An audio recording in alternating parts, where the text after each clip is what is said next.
Property developing is no longer just for grown-ups. More and more parents are setting up family property businesses to make the kids earn their keep. Raise your hand if you want cladding. Raise your hand if you don't want cladding. But working with your own flesh and blood can prove to be a bumpy ride. I think she's mad, really. I think it's over-ambitious. He just needs a bit of vision.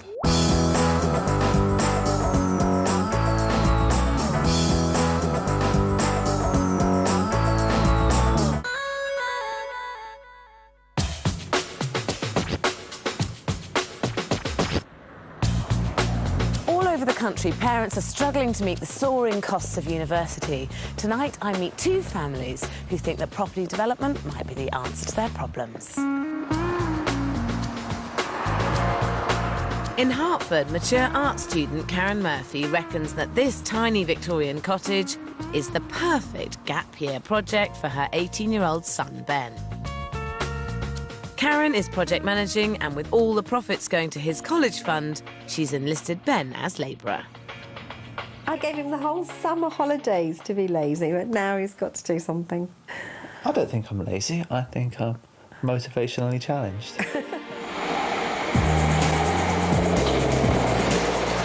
80 miles away in Balcombe, West Sussex, financial advisor Mark Farrell and his wife Linda are also turning property development into a family business, with their teenage children Ben and Hannah. We decided to start property developing, mainly to raise university fees for us, and also, I guess, to spend time as a family. But Mark and Linda are taking a major risk with their children's future. They've remortgaged the family home and bought this. A 1960s property that looks so dated they'll have to work miracles to make it appealing. It's a mammoth job that will take up the whole of the summer holidays. And I want to know how this family affair is really going to work. Who ultimately makes the decisions? We have a meeting round our table at home and we discuss what we're going to do the following week and make major decisions. Do you think this is going to work well? I mean, you seem to have it all sorted out. It's worked so far, but we haven't actually had to do anything, so I think that's probably the key, Sarah. We'll, In theory? In theory, it's really good, yeah. But we'll see how it goes. The reality will not be easy because the ground floor of this house has all sorts of problems. There's a tiny garage that's too small for a family car, a dilapidated lean-to, and a cramped kitchen. Worst of all, the only reception room has the front door off one side and the stairs off the other, making it little better than a corridor. But the Farrells aren't dealing with any of these problems. Instead, they plan to build a huge kitchen diner on the ground floor of a two-storey extension for which they already have planning permission. The problem is they will be left with an impractical house that has an unusable and rather odd-looking garage slap bang in the middle of it. The extension is going to be back from the garage. Depending how we disguise it with bushes, hopefully it won't look as though it's stuck right in the middle. We've had lots of different ideas around our board meetings and this is the best we could come up with. To have the garage in the middle of the house, which it will be once you've extended to the side, just feels a little clumsy, really. The existing garage could be put to far better use as a spacious entrance hall. Then building a bigger extension to the side would allow for a proper-sized garage. That would be big enough to comfortably fit a modern family car. There'd still be plenty of room behind for a generous-sized kitchen diner, and you wouldn't have to walk through the sitting room to get to the rest of the house because the stairs would be relocated into the new entrance hall, solving all the problems with the downstairs layout. We were going to do exactly that. The advice from the builder was that the levels were wrong. You would need to dig out the concrete floor that the garage is. It's just built up too high. And his recommendation was that was just too much extra cost that would be more difficult to recoup. I mean, I can understand why he doesn't want to do it, because it's not very nice. Not a very nice job. No one wants to do it, but I don't think that's a very good justification for leaving it there, that the floor needs digging out myself. A garage is a garage. It's in the middle, it's in the middle. Are you reluctant to go back to planning at this stage? If we thought it was absolutely the right thing to do, You then might. I haven't got an objection to going back to planning. But yeah, I wouldn't want to delay it too much. Even if it means going back to planning, the Ferrell family have to make the right decisions now to maximise the value of their property. They bought the house for £285,000, have a budget of £108,000 and hope to sell for £415,000. By buying in a rising market, they could get a lot more. But as it stands, they're looking at a slim £22,000 profit. What's worse, a share of that is going to the builder. He'll forego his normal profit margin on the basis that we will give him a percentage of our profit when we sell. So what percentage profit are you? Again, we still need to do the absolute figures, but we're going to sit down and then we'll work out exactly what those costs will be. Right. Before you start, will you get a contract with him? I mean, at the moment. No. You telling us he should? I would, if I was you, because it is quite complex. And from my point of view, as an outsider looking at it, I just think, oh my God, this is a minefield. Entering into a partnership without a formal contract is brave and perhaps a little foolhardy. A solicitor would charge around £300 to draw one up, which I think is money well spent. The very least you should do is put the agreement down on paper yourselves. If the Ferrells' deal with the builder goes sour, they could easily end up waving goodbye to both their profit and their children's university fund. In Hertford, the Murphy family could have an equally hard time filling up the college coffers, as mature art student Karen wants to stamp her artistic vision all over this development. It just cried out, really, that it wanted restoring. It just needed some TLC. And I really just wanted to do it. Ben, roped in to work as labourer, isn't as enthusiastic. When I first saw the house, I just thought, good God, what has she bought? This Victorian property is certainly a challenge. It's dark, dilapidated, and will need a lot of work to make it a profitable development. Karen bought the house for £170,000 and has an impossibly tiny budget of just £20,000. She's aiming to smash the ceiling price in the road and sell for £210,000, making a £20,000 profit. The problem is some of Karen's ideas could lower rather than raise the value of this property. I'd like to incorporate glass walling in the bathroom and in the kitchen, doing glass splashbacks. And I also want to put in things like fibre optic lightings in the ceiling in the bathroom and uplighters. You're trying to make something out of this cottage that it simply isn't. This is a small, quaint, cute cottage, and that's what it is. It's stuffed full of original features. And you'll find that under the doors, under here, that you've got the original cottage doors here. What do you reckon? I think going for a certain amount of modernness would be a good idea, but I think fibre optics glass, really modern lighting effects might be taking it a tad too far in the traditional cottage. And to that you say? Nothing. That's loyalty for you, isn't it? This is the charm of this house. So go with it. Use what you've got. You haven't got enough money not to, quite honestly. Yeah. The last thing Ben wants to see is his college fund disappearing in a creative flight of fancy. If Mum gets her way, he could be one very hard-up student.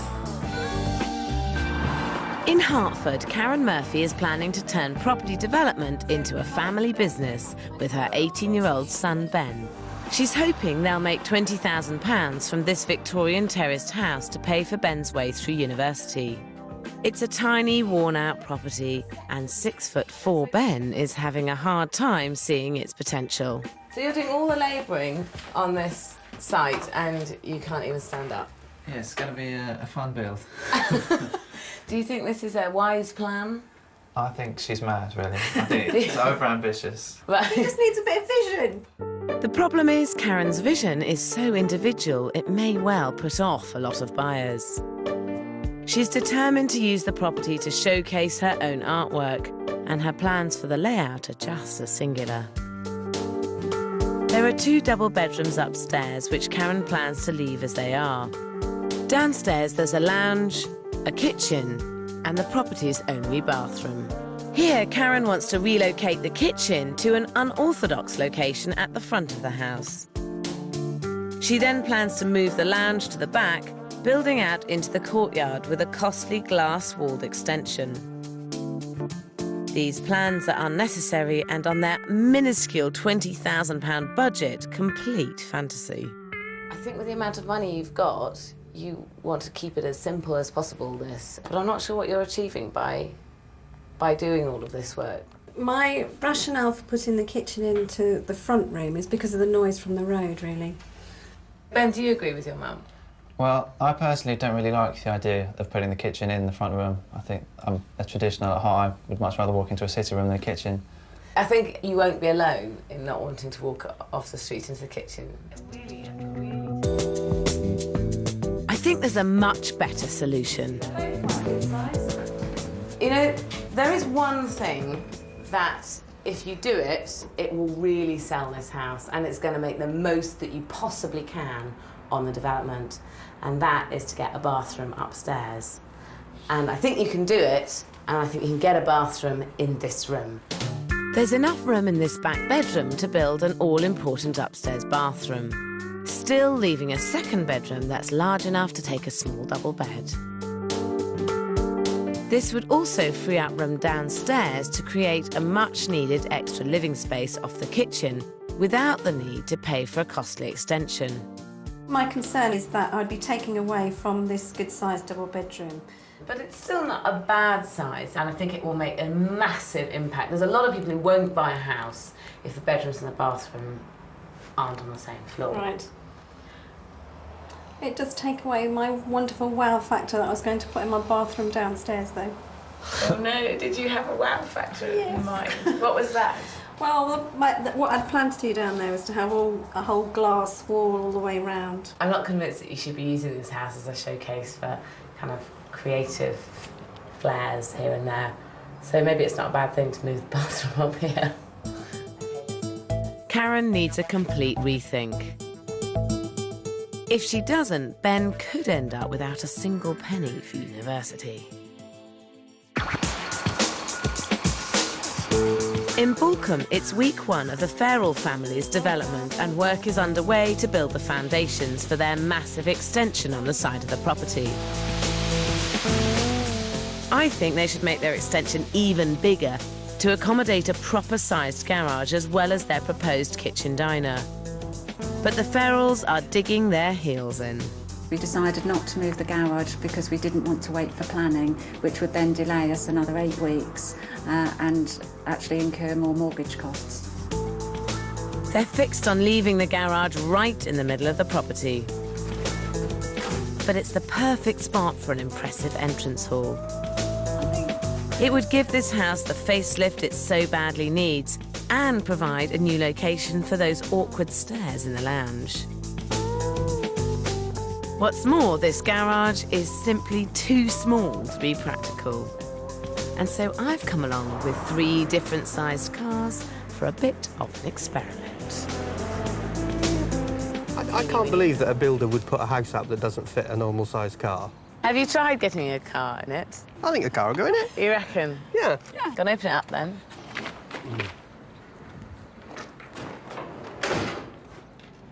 You reckon that's fine? Here we are. Thank you. Bring them in. First up is a small 4x4, a family favourite. That's it, no, gently.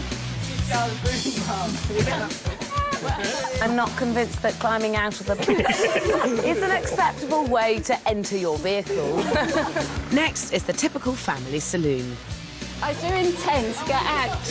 It's not tight at all, is it? No. Loads of them. Finally, a microcar. Hardly a winner with the family market. So what we've established is a car the same size as a scooter can go in the garage. Okay, so what do you reckon? Front hall? Garage. What about you? What's the vote? Do you Yeah, vote? I agree with my dad. Yeah, we definitely need a garage. Oh my goodness, so unanimous. 4 of you voting to keep it. It's your house, your money. I don't think I've ever seen a family quite this united. The truth is, it's all about finances. The Ferrells have finally drawn up an agreement with their builder, giving him a 15% share of the profits. But now they're so fixated on keeping the costs down, they're not making the right choices for this development. Their builder has agreed to give them labour and materials for cost at £53,000. They want to get the kitchen and 2 bathrooms for an ambitious £10,000. £7,000 has been allocated for furnishing and decoration, and they've allowed £31,000 for professional costs and interest repayments. With a contingency of £7,000, the Ferrells' total budget is £108,000. But I'm not sure that's enough to make the very best of this property. Inside, the biggest problem is the corridor-like living room, which is just a thoroughfare for the rest of the house. The solution the Ferrells have come up with is, in my opinion, just another compromise. And keeping the garage. I think maybe if you put a wall across here, and another one across, right out the way, Mum, across there. So this gives you the corridor? Yeah, it gives you a nice corridor. So that's everything Sarah wanted us to achieve. We've got a front door with a hallway. Yes. We've got a stairway not off the lounge anymore, and we get to keep the garage. Yes. I don't see why Sarah... They plan to chop up the space by building a corridor from the front door to the stairs, making one spacious area into 2 smaller and much less appealing living rooms.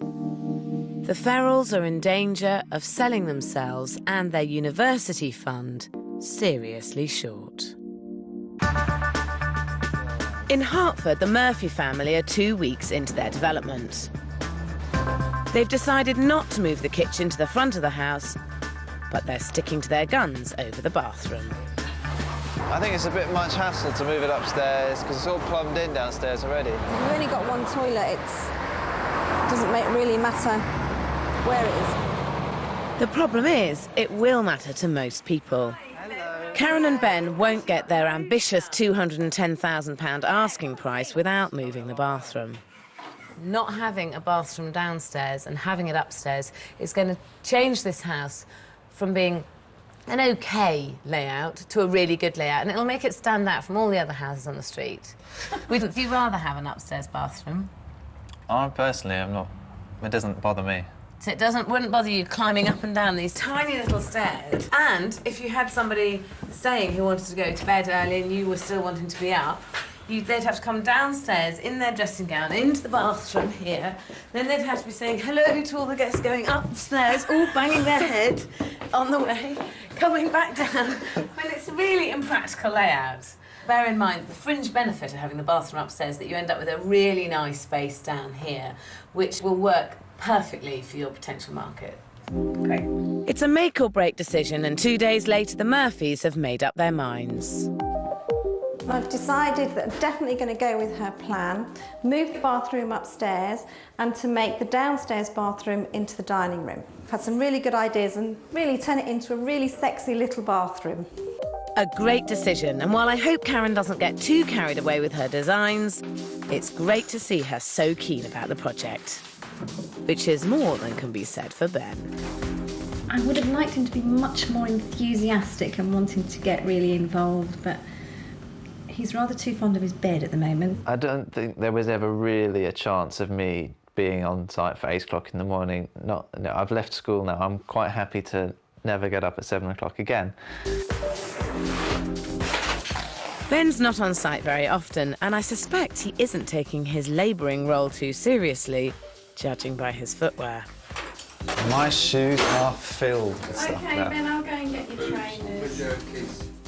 His laid-back demeanour is certainly not helping the site move forward. Delays cost money, and Ben needs to remember it is his university fund that he's eating into. 80 miles away in Balcombe, the Ferrell family are showing a much more unified front. We still need a cement mixer. An hour, that's fine. It's week 8 of the development and they're on budget and on schedule. But leaving the garage in the middle of the house is doing nothing to improve this already unattractive property, and I'm worried it will be very difficult to sell. The Ferrells are beginning to agree, and they set off as a family to do some research. I do like the pitched roofs. I think that takes away the plainness. After a whole day traipsing around the neighbourhood, there's one inescapable conclusion. Basically, we've got a house that looks like a bit of an ugly duckling and we just really don't know how to turn it into a beautiful swan. Well, Hannah, there is one solution that will completely transform the front of this house. And Mum and Dad will be glad to know it's not going to cost a fortune.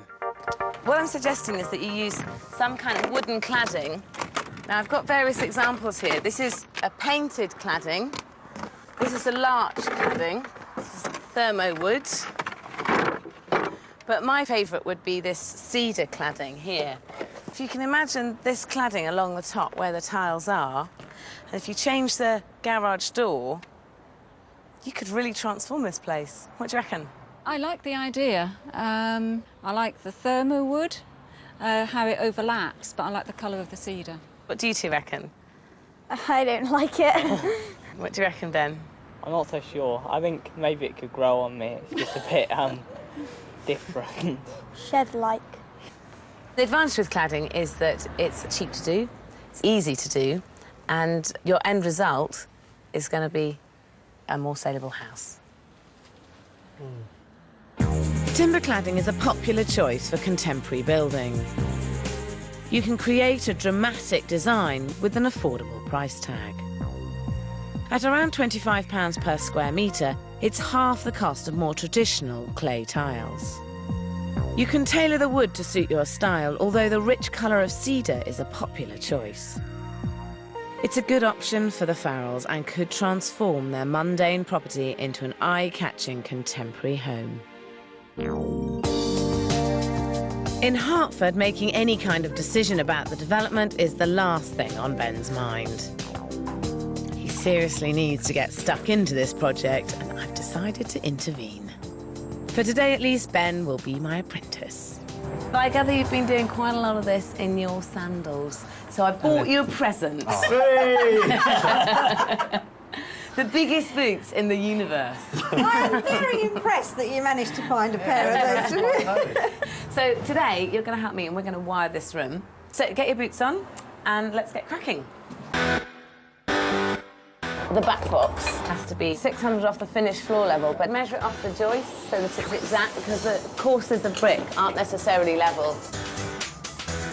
Which brick was it, that one? Yeah, that's why you've got a pencil in your hand, Chris. You need to chisel it out enough so that the back box sits half deep into the wall. Lovely jubbly, it's looking perfect. The cable has to run through here. You're going to screw the back box to the wall. And then you just roll it up into a circle and stick it into the box. And it's out of the way. And that's it. Right, 1 down, 20 to go. Yeah. This is great, actually. He's learnt something now and he can actually come on site and actually get stuck in with doing an actual part of the trade's work. Yeah. Excellent. Karen's hopes are short-lived. Ben was chopping in a few boxes, then Sarah went, and then unfortunately we didn't see Ben at all for a little while. To be perfectly honest, I don't think he's interested one little bit. If Karen can't find a way of motivating Ben, this could spell the end of the Murphy & Son development team. Back in Balcombe, the Ferrell family are doing a brilliant job of sharing responsibility. Top of their agenda is to banish the lacklustre appearance of their development. I feel cladding the property in wood is the answer, and to help them visualise the end result, I've organised for them to visit this development just 6 miles away. I really, really love it. I still think tiles are best. They're just Yeah, so yeah. normal. There's nothing wrong in setting a trend. Can I just tell you, in history, more pioneers get shot than settlers. And on our first development, I really don't want to get shot. Raise your hand if you want cladding. I haven't got any more hands. Raise your hand if you don't want cladding. I think that's it then, Mum. I've lost. It's certainly democratic, but the problem still remains. The Ferrells must find a way to give their property a dramatic facelift. In Balcombe, the Ferrell family are 12 weeks into their ambitious plan to extend this drab and dated property into a luxury family home. They're on budget and on schedule, and that's because up until now, the Ferrell family business has been run with the precision of a city boardroom. OK, well, raise your hand if you like Dad's new idea. But with Ben and Hannah back at school, the balance of power has shifted and there's blood on the carpet. I'm afraid I've got a confession to make. I've actually taken out the door in the kitchen along the side here, down the alleyway. The kitchen designer said that it would look better with more units down the side. I would think that on the practical side, we do need a back door there. Yeah, it's a little bit annoying she's made that decision without us, but it will make the interior of the kitchen far more attractive. Mum may have taken control, but her first decision isn't her best. Without a side door from the kitchen to the outside, anyone buying this family house will have a long trek in with all the shopping. And all the muddy boots will be coming in through the front door. I want everyone to pick up 2 bags. How come I get the heaviest one? Because life's never fair. So you have to come through here, through the front hallway, and then through the doors into the sitting room with your shopping. Through here, through this next door, all the way through here. You're still going with all your shopping to get to the kitchen. Now, have I illustrated my point? Mm-hmm. One of the big problems with this house is that it flowed very badly. You have rectified that by building a hallway, but now you're making your new sitting room into a corridor again, which you don't have to have by having a door to the side here. I guess how many people will think that through as they're looking around and about to buy the house?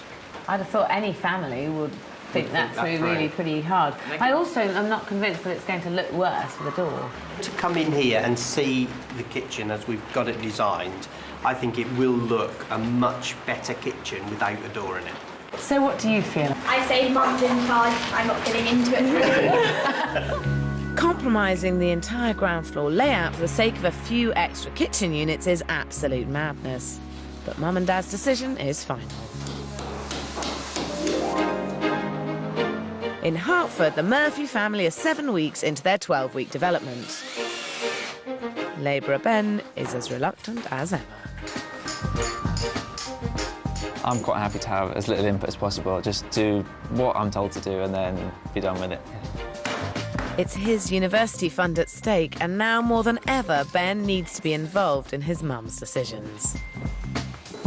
Karen's determined to shoehorn her own very contemporary glasswork into this development, as well as installing permanent multicoloured light displays throughout the property. But it's not Karen's very striking 21st century artwork, it's the 19th century features that will sell this house. And she should be playing up this property's quirky angles, original fireplaces and latch doors. But there are ways to fuse period features with contemporary style. So I'm taking her and Ben to this converted Victorian water tower in nearby Hertford Heath. What they've done here with this amazing building is work with what they've got. And as you'll see inside, they're not denying what it originally was. They're working with that, and that's what I think you have to do with your house, right, so that when it's finished, it feels cohesive. Inside, they've made no attempt to disguise the water tank or original brickwork. But the understated quality of the modern slate flooring and minimal furniture means the new doesn't fight the old. Imagine your space, but imagine here there was a fibre optic glass installation on the wall. It would be quite a lot in this room. The glass and the lighting issues are about who I am and what makes it special for it to have been my development as opposed to somebody else's. I think it's such a permanent expression of yourself. Probably you shouldn't weave into the fabric of the building. Upstairs, the bathroom is a purely contemporary room. But as a self-contained area, this is one place you can make more of a statement. And while Karen's first idea sounds really quite inspired, I'm planning on taking up the floorboards and casting them in glass and putting back glass floorboards. I'm not so sure about the second. And then having fibre optic lights actually into the side of the bath. Oh, in the bath? Yeah. I think to have fibre optic lights in the bath is perhaps taking it one step too far. We've got such a tiny bathroom, so maybe I'm just trying to make amends for that. You have got a tiny bathroom, but you've also got a tiny profit margin, so yeah, okay. Guard them both closely. Okay. It's a hard truth to swallow for a creative person like Karen. I want to do all these really exciting things, and I feel a bit upset, really, that Sarah doesn't seem to share my enthusiasm for the things I want to put in there. Karen's spirits are low, but this cloud has an unexpected silver lining. It's taken 10 weeks, but Ben finally realises he has to step in and give his mum and the development a lift. I'd be quite happy to just leave it for somebody else to do it, but of course it's me and my mum, you know, kind of our own boss. It's got to get done, so I've got to come down and do it. It's really great to see Karen and Ben working as a team. This development is looking like a real family business for the very first time. You right out there, Ben? In Balcombe, 11 weeks in and only 2 weeks over schedule, the Ferrell family is pushing hard to keep the project on track. Because what I want is rooms to be done and crossed off, so this room is going to be done this week. Sure. With the development in its final stages, choosing the kitchen is the last big decision to be made. We've chosen a dark laminate work surface purely for quickness and reduce the cost of the budget. I hope that it will all look okay. But it won't. You can't stick a cheap laminate work surface in a property you're hoping to sell for over £400,000. Mark and Linda need a rethink. Just 10 minutes down the road, this 4-bedroom home is in the same price bracket and also aimed squarely at the family market. Now, this, I think, is the main room that you should be looking at. Wow. Huge room. The kitchen breakfast room is so incredibly important in your development because there are a lot of other compromises with the house, and this is the one room that you could make truly spectacular. And I'm really worried that if you use a laminate on the worktop, that one selling feature will be wasted. It's no mistake that the work surface in this kitchen is costly granite. It rarely costs less than £150 a metre, but it oozes quality, and that's exactly what buyers will be looking for. The laminate is not what I really wanted. So how did you end up with laminate then? Because the place that I got the kitchen from, I felt the worktops could all be made to measure, delivered on the day, and there would be no fuss. That's the reason we did it. Mm. So ease, really? Yeah. But neither of you been particularly keen on it? I think it was always a compromise in order to hit deadlines. And maybe one compromise too many. far. Yes. I think you're right, Sarah. For once, the Ferrells are loosening their grip on the purse strings. I'm sure it's a decision they won't regret.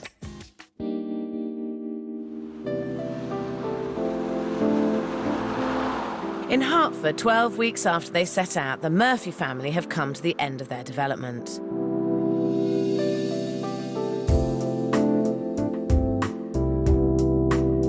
They've turned this Victorian cottage into something quite special. By keeping the kitchen at the back of the house and moving the bathroom upstairs, they've created a fantastic open-plan kitchen diner. And on the ground floor at least, Karen's toned down her artwork to get the blend of old and new just right. Now, this is pretty spectacular, isn't it? Gosh, the difference It's is amazing. amazing.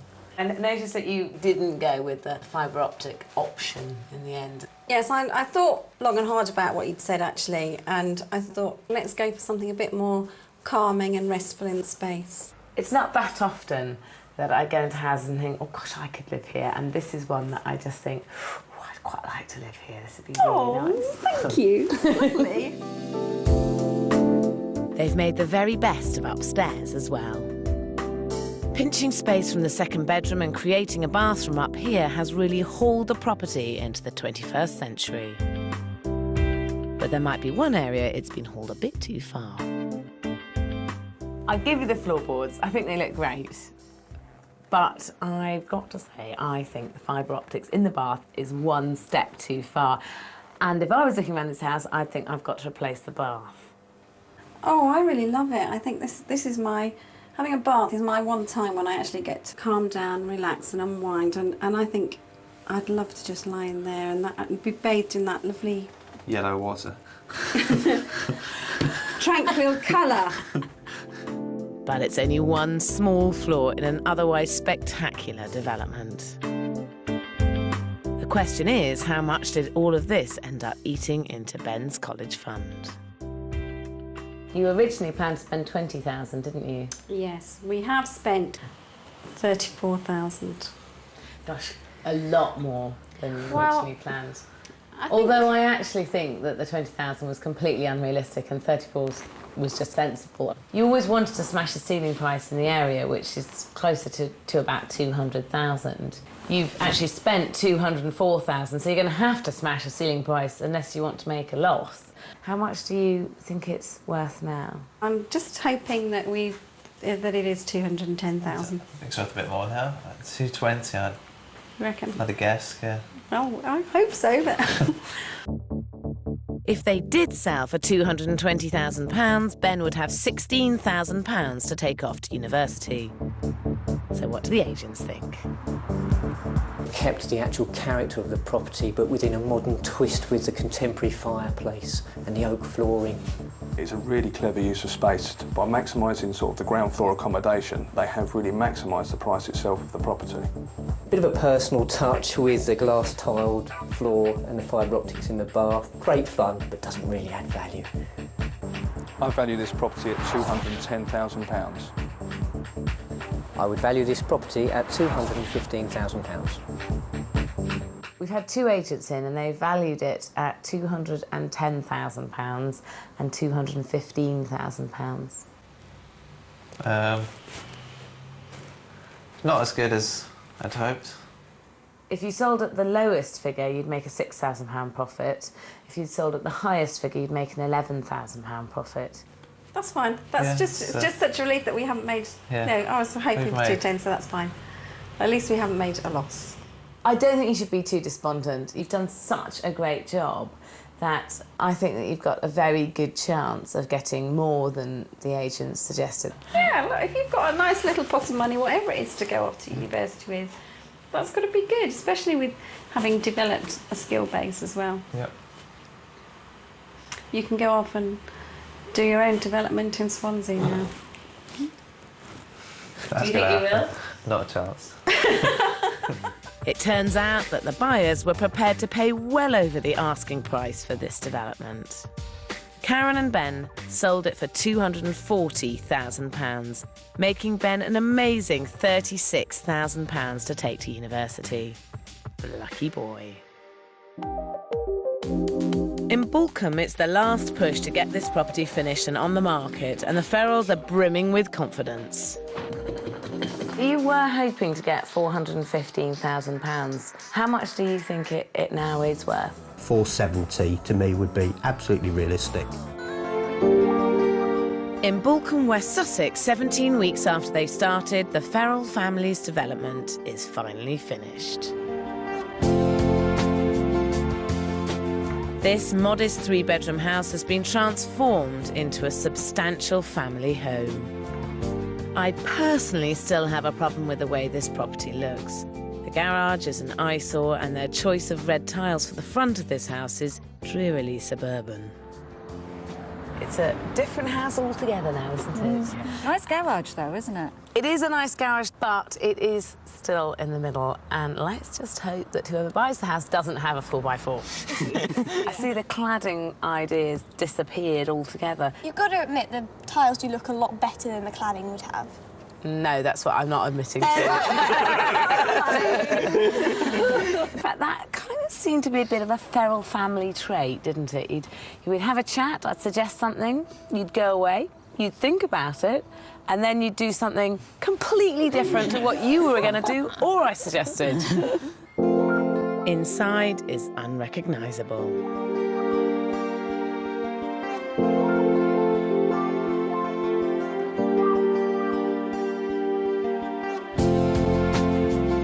The new living room has a contemporary feel with some bold, if not unusual, touches. Next door, the ramshackle lean-to has been turned into a large kitchen diner that should hit the spot with the family market.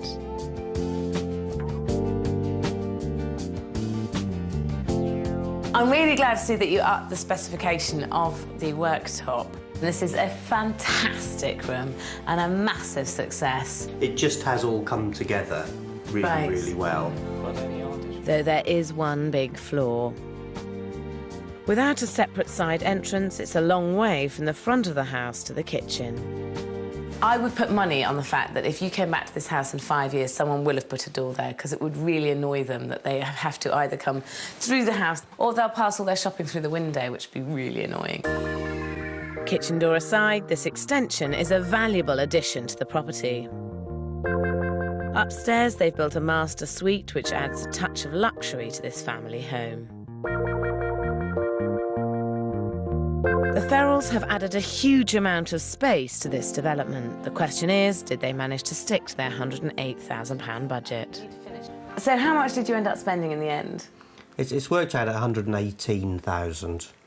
And that is a really good achievement. You're only £10,000 over what you initially hoped. Nobody really sticks to their budget anyway, so I think that was pretty good. That is not the attitude. We did spend all the things. The Ferrell family kept a remarkably tight grip on their budget. Labour and materials came in just over at £56,500. But they saved on the kitchen and the bathrooms, coming in at £9,400. Furnishing and decoration costs rose by £1,300, and all of their £7,000 contingency went on the cosmetic changes to the front of the property.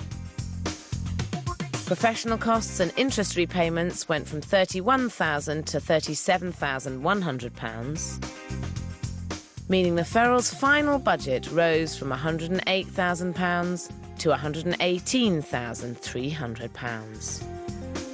It's only £10,000 over, but their margins were so small to begin with, that's eaten up nearly half the profit they were aiming to make. Now, you were hoping to get £415,000 for this development, which would give you a £12,000 profit. How much do you think it now is worth? I think now we'll be very disappointed with 415 because we have spent that extra money. For 4 months' work, I'd be devastated. Really? Why would you be So devastated? There's still a lot tell of me money. what level would you be pleased at? I would like 470. The Ferrells now want to sell for a massive £55,000 more than they originally hoped for. Will the agents agree? The only downside of this room probably is having to go through it to the kitchen, which I think may be a slight off-putting factor to some potential buyers. The granite work surfaces and the walnut floor really finish it off, and I think buyers will appreciate that touch of class. There's no doubt about it, the house has been completely transformed by the two-storey extension. We've got the superb master bedroom suite. The front of the property is slightly unusual, having the garage in the middle of it. I would recommend an asking price of £450,000. I value this property at £490,000. I would value this house at £500,000. I have had 3 estate agents in to value the property, and they've come in at 450, 490 and 500. Wow. Wow. That's good. Wow. After you've paid Neil, the builder, the 15% that you agreed to pay him for doing this project, you would then end up with between £40,000 and £83,000 profit. Wow. That's a very big university fund. Yeah. I think it is a very, very successful property development. You have been in a rising market, and this is a very, very popular place to live. And what is available is rising fast in value. Right, no, that's superb. If they can come out of university debt-free, that's our goal. That's what we want to achieve. First, they've got to find a buyer prepared to pay up to £500,000 for the property. Wow. It's huge. Like the granite. It's an ideal house for entertaining, and we do quite a bit of entertaining, so it's great. Wow, now this is a big bedroom, isn't it? If you're going to spend £500,000 on a house, I think you need to sort of arrive in your car, pull up and think, wow, this is the house. It's a lot of money to spend, and it just doesn't do that for me, doesn't it? Shush. I think the front of the house looks a little bit strange with the garage being right in the middle. It probably would have made more sense if the garage was over on the left-hand side. The Ferrells have made some mistakes, but this property's value will have been massively boosted by a fast-rising market. So is this the start of a huge family property empire? I think it could be. I think we've really, well, I've certainly enjoyed working together. I think some parts are enjoyable and some parts... Enjoyed is an interesting word to use. Spending time with the family is quite, you know, you don't really get to do that much. I would like to do something completely different next. I've learned a lot from this. I'd like to do perhaps a new build or maybe a small refurbishment. You get a bit of a bug, don't you? Both the Ferrells in Balcombe and the Murphys in Hertford took a big gamble turning to property development to fill up their college fund. But it's paid off.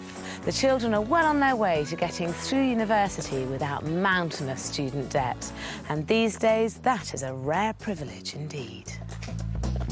2 months later, the Ferrell family sold the property for £500,000, making a great £83,000 profit. And they're already on the lookout for their next development.